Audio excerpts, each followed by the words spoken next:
परम पूज्य गुरुवर के चरणों में नमोस्तु नमोस्तु नमोस्तु।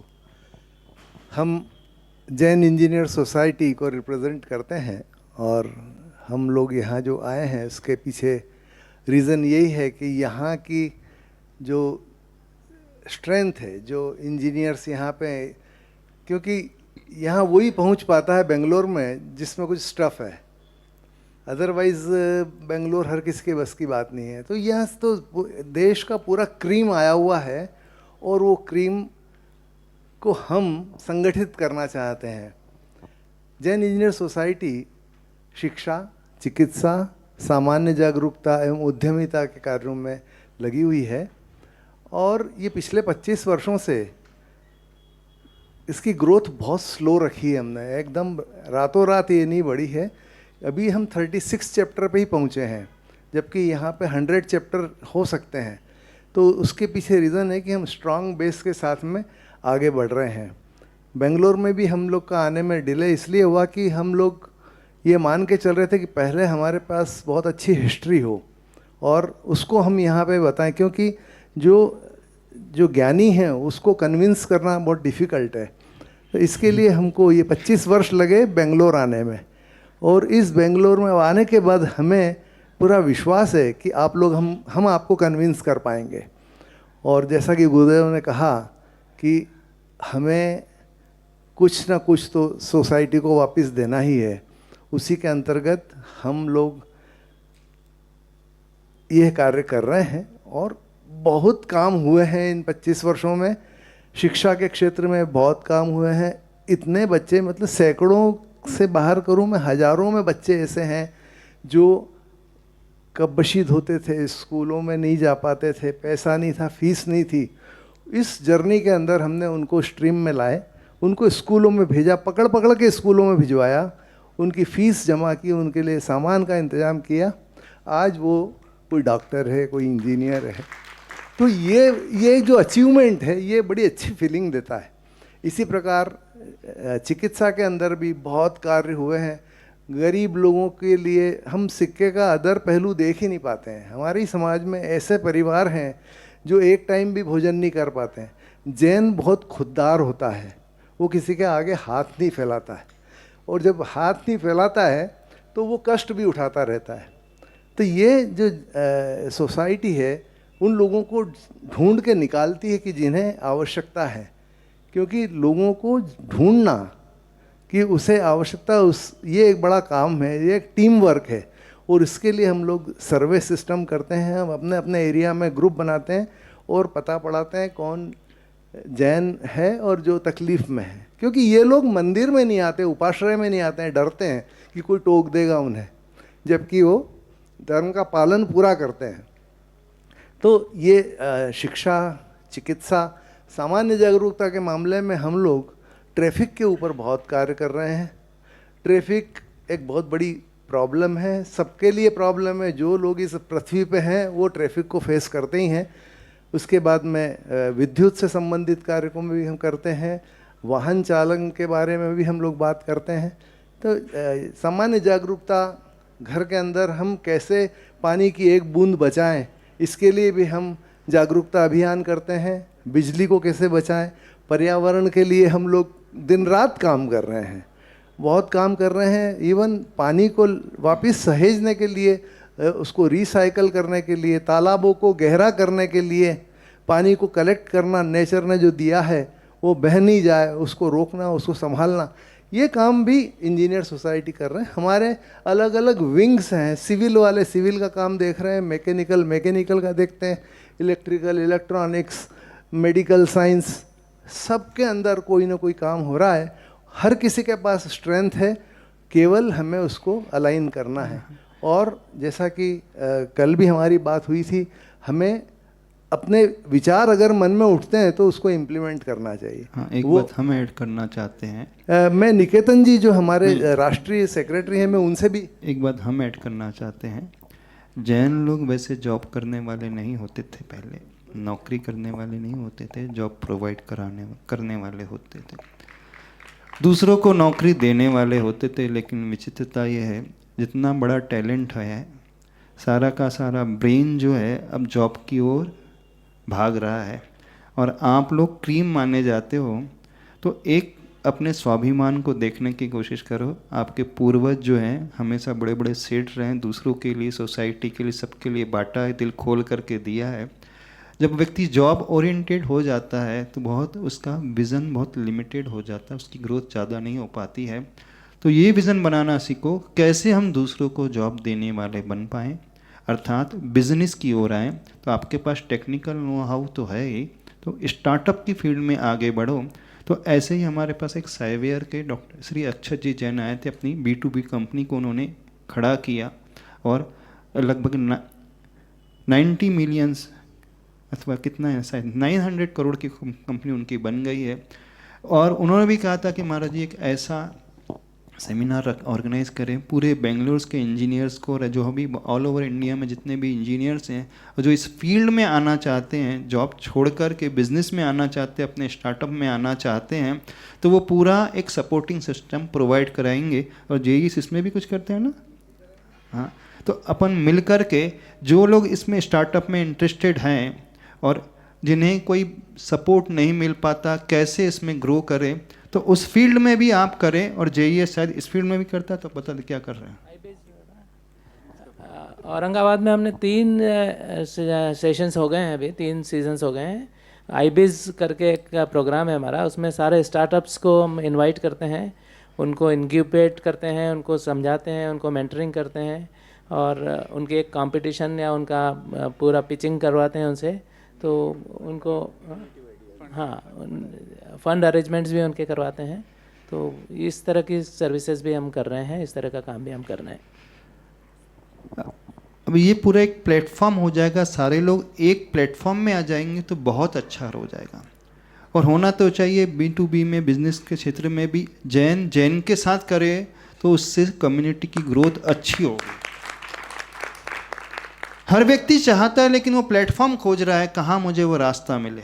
तो JES बहुत अच्छा कार्य कर रहा है। और उसी फील्ड में एक संस्था है विद्या ग्रेस फाउंडेशन, वो भी सोशल वेलफेयर के कार्यों में लगी है। जैसे लास्ट वीक यहाँ पे उसका समिट हुआ था, आपने देखा था कैसे अब उन बच्चों की पढ़ाई के लिए, चिकित्सा क्षेत्र में और अन्य सामाजिक उत्थान के क्षेत्र में, महिला वर्ग के क्षेत्र में, जो विडोज़ होती हैं, घर की समाज की वृद्ध महिलाएं हो जाती हैं जिनके पास कोई व्यक्ति नहीं होता है अथवा उनकी व्यवस्थाएं नहीं हो पाती हैं, और इसके अलावा जीव दया के क्षेत्र में।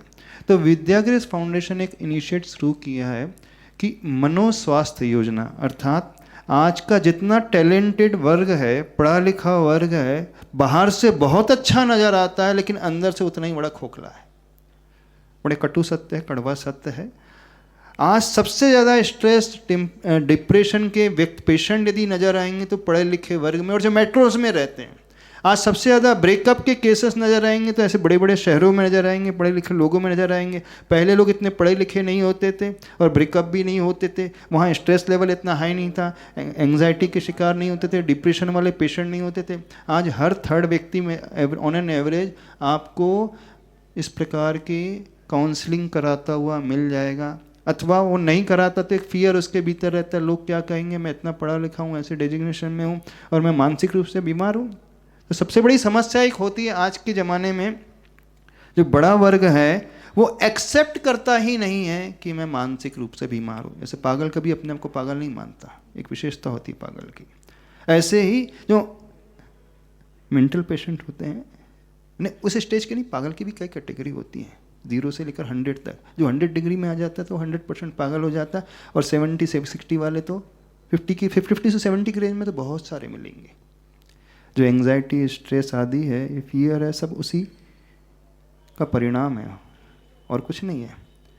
तो आज हम अपने समाज के उस यूथ को, समाज के उस वर्ग को कैसे उस स्ट्रीम लाइन में लेकर के आएँ।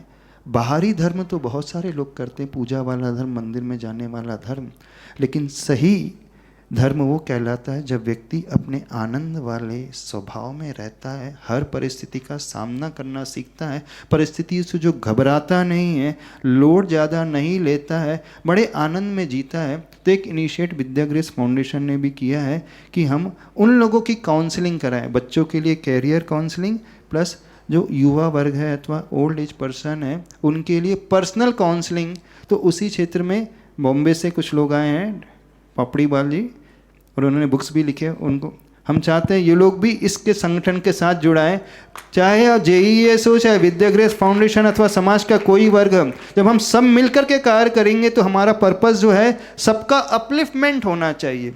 If you want to lift yourself, lift other one, एक नीति आती है। यदि आप अपने आप को ऊपर उठाना चाहते हो तो दूसरे को ऊपर उठाओ, दूसरे को ऊपर उठाते ही आप व्यक्ति अपने आप ऊपर उठ जाएगा, और यही सबसे बड़ा धर्म है। थोड़ा सा अपना भी इंट्रोडक्शन दे दो। नमोस्तु महाराज श्री, सभी को सादर जय जिनेंद्र। मैं बॉम्बे से हूँ, Shweta Papdiwal, published author, leadership coach और काउंसलर। जैसा कि महाराज श्री के आज के प्रवचन में उन्होंने बताया कि हम बहुत तरीके के फियर होते हैं, तो मैं अभी यही सोच रही थी कि महाराज श्री ने जैसे बताया कि ये सारे फियर हमारी ओवर थिंकिंग में क्यों आते हैं, बिकॉज हम सोचते हैं ये फियर ऑफ फ्यूचर है। कोई भी चीज़, किसी भी चीज़ के लिए हम आज के बारे में नहीं सोचते हैं, कल मेरे साथ क्या होगा। जैसे कि सारी बातें जो बताई, धन नहीं रहेगा या कुछ और हो जाएगा, पारिवारिक समस्याएं हो जाएंगी, तो आप अपने करंट को, आप अपने प्रेजेंट को नहीं जी रहे हैं, और आप फ्यूचर में क्या हो सकता है या नहीं हो सकता है उसके फियर के कारण आप ओवर थिंकिंग में जाते हैं, स्ट्रेस में जाते हैं, एंजाइटी होती है आपके साथ, और कई सारे इश्यूज होते हैं। हमारे फिजिकल हेल्थ के लिए हम डॉक्टर के पास जाते हैं, बट जैसे महाराज श्री ने अभी बताया कि मेंटल हेल्थ के लिए जो हम कहते हैं कि लोग मेरे बारे में क्या सोचेंगे, क्या मैं पागल हूँ, तो हम उस तरीके से काम कर रहे हैं कि आप पागल नहीं हैं या कोई आपके बारे में कुछ भी नहीं सोचेगा। आपको सबसे पहले सेल्फ अवेयरनेस की ज़रूरत है। सेल्फ अवेयरनेस कैसे कि हाँ, आप एक्सेप्ट करिए कि मैं आज, मुझे ये प्रॉब्लम हो रही है और मुझे उसके लिए सल्यूशन मांगने में हिचकिचाहट नहीं होनी चाहिए। तो first step towards your mental wellbeing, जो कि आपकी बॉडी बहुत एक अलग ही प्रकार का मैकेनिज्म है, मशीनरी है, जैसे महाराज श्री बता रहे थे। हर जो चीज़ आप सोचते हैं वो आपकी बॉडी में कहीं ना कहीं किसी ना किसी तरीके से उसका इम्पैक्ट आता है, उसका इफेक्ट आता है। आप ओवर थिंकिंग करते हैं, सोचते रहते हैं, तो शायद आपके सिर में दर्द, कंधों में दर्द होता है। इस तरीके से हमारी जो थॉट्स है, हमारी जो फीलिंग्स है, हमारा जो बिहेवियर है, जो एक्शन है, ये कहीं ना कहीं सब कुछ रिलेटेड है। और जब तक हम अपने थॉट्स, फीलिंग्स और बिहेवियर को एक्सेप्ट नहीं करेंगे, हम उसे चेंज नहीं कर पाएंगे। तो विद्याग्रेस फाउंडेशन के थ्रू हम लोग ये इनिशिएटिव को और ज़्यादा आगे ले जा रहे हैं कि मेंटल हेल्थ को हम अपनी समझें कि ये बहुत ज़्यादा इम्पॉर्टेंट है। और इसके लिए जैसे हम अपने फिजिकल हेल्थ का ध्यान रख सकते हैं एक्सरसाइज से, फूड इनटेक से, अच्छी नींद से, बट मेंटल हेल्थ के लिए हमें आज की, बिकॉज हम सब बहुत ज़्यादा स्ट्रेसफुल एनवायरनमेंट में रह रहे हैं, बहुत ज़्यादा फास्ट पेस्ड लाइफ है, तो इम्पॉर्टेंट है कि हम अपने मेंटल हेल्थ का ध्यान रखें। तो विद्याग्रेस फाउंडेशन और महाराज श्री के हम मार्गदर्शन से ये एक पर्सनल काउंसलिंग का इनिशिएटिव आने वाले कुछ समय में स्टार्ट करेंगे, जब हम 2 दिन का एक वर्कशॉप करेंगे जहाँ पर हम 1-to-1 काउंसलिंग देंगे। और ये काउंसलिंग आपको एक सेफ स्पेस प्रोवाइड करेगी, क्योंकि आज के समय में बोलने वाले बहुत हैं, सुनने वाले बहुत कम हैं, और अगर कोई सुनता भी है तो आपको जज करता है, आपको अनबायस तरीके से कोई सुनता नहीं है। तो इसी एक उद्देश्य से, ऑब्जेक्टिव से हम ये मनोस्वास्थ्य निधि जो है विद्याग्रेस फाउंडेशन की, अब हम इसको आगे ले जा रहे हैं, और हम चाहते हैं आप सभी इससे जुड़ें और आगे आएँ और हम सबका आप सहयोग करें। धन्यवाद। जय हम JES वालों से ये भी कहना चाहते हैं, आप बहुत अच्छा काम कर रहे हैं चिकित्सा के क्षेत्र में, शिक्षा के क्षेत्र में और उद्यमिता के क्षेत्र में, और इसके अलावा समाज जागरूकता के क्षेत्र में। आप उसमें एक चैप्टर, एक और योजना और जोड़िए, आज के स्ट्रेसफुल एनवायरनमेंट में रहते हुए हम कैसे अपने आप को सुव्यवस्थित और स्वस्थ बना सकें। तो इसमें आप काम करें तो और भी अच्छा रहेगा, क्योंकि आप जिस फील्ड में, आप भी बहुत सारे लोगों से इंटरेक्ट करते होंगे जो मानसिक रूप से बड़े परेशान हैं, लेकिन वो खुल कर के सामने आने में बहुत हिचकिचाते हैं। एक अंदर पता नहीं डर रहता है, सबको लगता है कि दुनिया में क्या समझेगी, एक सबसे लोग क्या कहेंगे अथवा लोग क्या सोचेंगे, इतना बड़ा व्यक्ति और ऐसा हो गया, बस एक वो फियर रहता है। इतना पैसे वाला, इतना बड़ा नाम वाला, इतना अच्छी फैमिली, इतनी फैसिलिटी, इतना बड़ा घर है, सब कुछ उसके पास है, और जो दूसरों के लिए रोल मॉडल है और वो रोल मॉडल ऐसा हो जाए तो व्यक्ति इसलिए एक्सेप्ट नहीं कर पाता, मैं दुनिया की नज़रों में बहुत अच्छी पोजीशन में हूँ, रोल मॉडल की स्थिति में हूँ, और यदि मैं ऐसा हो गया तो वो क्या करे पाएंगे, इसलिए वो एक्सेप्टेंस लेवल नहीं आ पाता। तो हम कैसे उस फियर को निकालें और उसे एक अच्छा जीवन प्रोवाइड हो सके, ऐसा कार्य करें। कर सकते हो? हाँ, अब यहाँ पर आने का पर्पस और बोल लो जी, ये वालों का। नमस्ते गुरुदेव। कल आपके आशीर्वाद से लोगों के बीच में संपर्क किया था, तो आज करीबन 350 लोग जैन इंजीनियर सोसाइटी से जुड़ चुके हैं। बहुत अच्छा, बहुत बढ़िया। उसमें से करीबन 27 लोगों ने अपने रजिस्ट्रेशंस भी करा लिए हैं।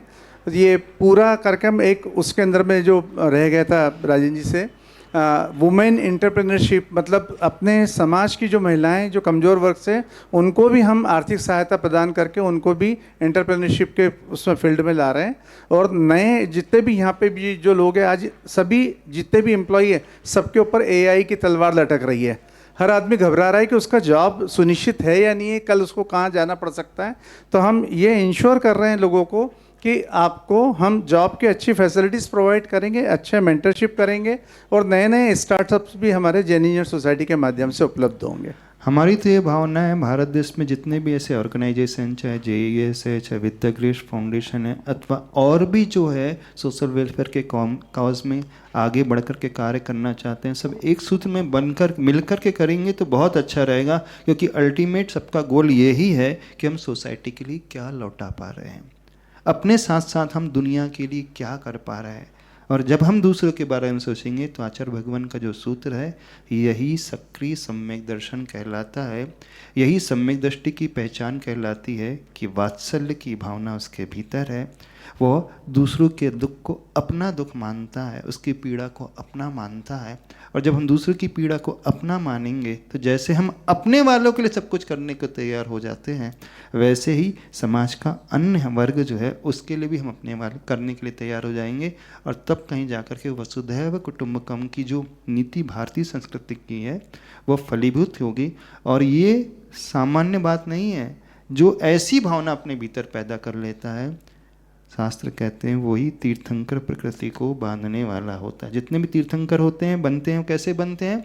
वो प्राणी मात्र के कल्याण की भावना भाते हैं, दूसरों के दुख मैं दूर कर पाऊँ ये भावना भाते हैं, दूसरे के दुख को वो अपना दुख, अर्थात वो उस एम्पैथी की भावना, फीलिंग से हमेशा भरे रहते हैं।